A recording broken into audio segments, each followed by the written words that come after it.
get to worthy. Just get, no matter what you do, get to worthy. Let worthy be the focus. That doesn't mean you're arrogant. That doesn't mean you're cocky. What that means is that you believe what God says about you.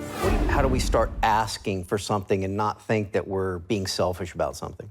You know, for me, I go by what's burning inside me, what's on my heart, what's in my soul. Like, I feel like we all have a candle that we're given to carry, this little light of mine my mother used to sing about. We all have this light, and that light is your destiny. That light is the thing that's going to lead you to your path. What is that in your own life? So I always wanted to ask in alignment to what that light was. There have been many times when I was struggling and homeless and broke and out on the street and didn't have anything and any food, and $20 would have made the difference between me having food for a week or not. But that light, that compass that was always there, was always say, for me, I know now it was the voice of God and the light of God and the light of Christ saying, you know what? You're gonna be okay, just pay attention to this. So what I would always ask according to the light.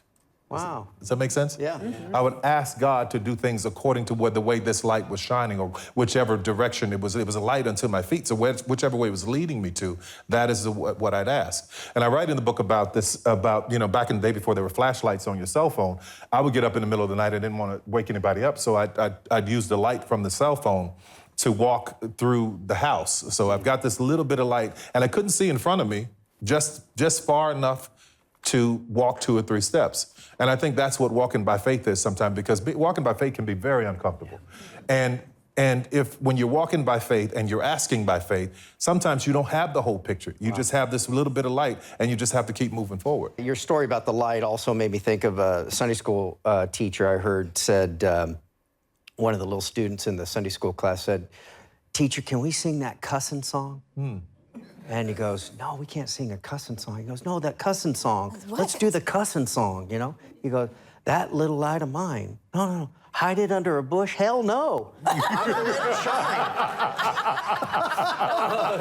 Oh, that's pretty good. Yeah. That's pretty good. That's your Aunt and Mother's version. That's our version. For sure, that's our version. Can use that. Yeah, that's that little light of mine. Yeah, that's right. You know, I want to ask something, because like Joel said at the opening that, you know, everyone sees the now. They don't see the then. And I think with everyone has faced this before, and you talk about it in your book about feeling worthy. And so often things can happen to us and we don't feel worthy, or we make excuses. You know, well, I can't do this because this happened to me. Right. And I'm just, how did you overcome that feeling of not feeling worthy? You wrote about it in your book. I didn't even know I had a gift to write. So when I started writing my first characters, I kept thinking, you know, why I would write a line and the character would say, "I'm moving over here." And I would say, well, why is the character moving over there? So you always search for the motivation. So my writing became my therapy. I started searching for the motivation in everything in my life. And I started thinking about my mother, how she stayed with this man. No matter what happened, she would not leave. She stayed by his side, and she loved him to the day she died. She loved, and I just couldn't understand why she would stay in this abuse. And I had come to a point where I was doing pretty well. I could have moved her out of the house. She still stayed. And then one day I'm praying, like, God, what is this? And the word came to me, she didn't feel worthy. Wow. And if you live in a place where you don't feel worthy, then you can't allow any good thing to come into your life.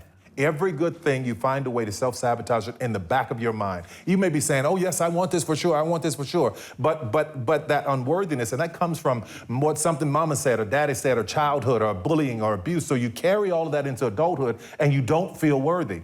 And I in searching my own motivations, I realized very early on that I didn't think I was worthy. Until I learned in the Word that I'm worthy because God says you're worthy. Wow. Yeah. If God gave you the breath in your body, then that makes you worthy. Yes. And just that alone took a lot of the guilt out of it for me, you know? And understanding that His thoughts toward us are pure.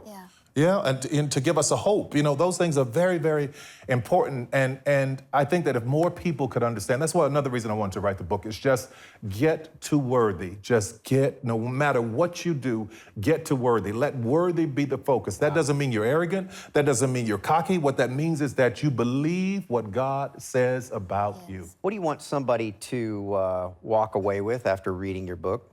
Just to know, because a lot of these stories are deeply personal, just to know that if I went through this and I made it to a higher level, even though I feel like there's higher for me to go, if I made it, you can too. What is your higher? What is your higher in your life? What is the next step in love and finances and family and friendships and whatever? What is that for you? Whatever that is for you, reach for that.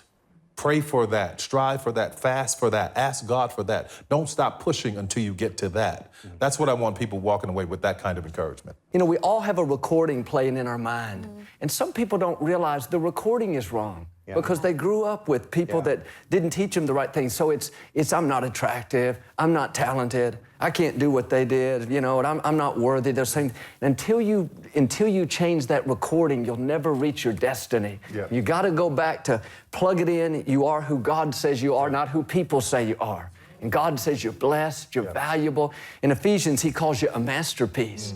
And I think you get that down on the inside. And again, it's not an arrogance. It's not I'm better than somebody else. It's just I know who I am. I'm a child of the Most High God. I'm not here by accident. You know, God breathed life into me. God breathed life into each one of us. But I really think that's the first step to stepping up to become who you were created to be, to know that God breathed life into you. I mean, the Scripture says He's crowned us with favor, that we have His, you know, royal blood flowing through our veins. So, you know, if you can change that recording, beautiful. You know, turn off the old, plug in the new. You know, you are who God says you are, valuable, talented, one of a kind, a masterpiece. I'm not supposed to be preaching this. I think what I love is what Tyler said.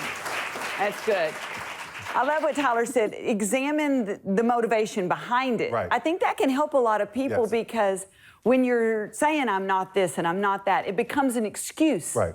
And that excuse, it allows you not to be. So I think that's a real key point to help people. The motivation. What is your motivation? Why can't you do it? Right. Who told you? You know, and is it true? And just begin to, and that's what you said you did with your writing and your letters. My own life. Discovered in you things that you never dreamed that were in there. Yeah, but also you couple that with fear, because there's a fear of, like when I forgave my father, I was empty.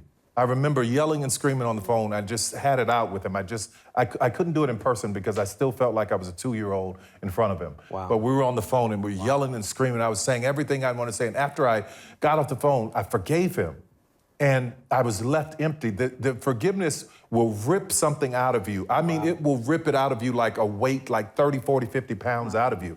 And the scary part of it was I didn't realize that my disdain for him was my fuel.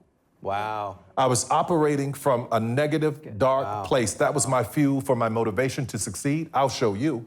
You said this, I'll show you I'm not that. You said this, I'll show you I'm better than that. So that was my fuel. So once that was gone, see, people hold on to forgiveness because it's easy. It becomes easy. Unforgiveness becomes easy. So there I was holding on to this. And when I realized I had forgiven him, my source of fuel was gone. I had to find another source. It's like having a car and putting unleaded fuel in it when it runs on regular or diesel. So you got an engine that had been built to run on diesel, and now all of a sudden you got to put unleaded fuel in it. What do? So for me, it was going back to the foundation of my motivation, as you said, of how do okay, this happened, this is how I feel. And I don't lie to God and I don't lie to myself. How do you feel? I'm very honest. This is how I feel about it. This is how this affected me. This is where I am. Okay, now what do you do to get up? So taking that negativity of I'll show you, into I am what God says I am. You know, this blessing is for me. This gift is for me. I can do this because God said I can, because His word said I can. Once I made the shift, my whole life changed.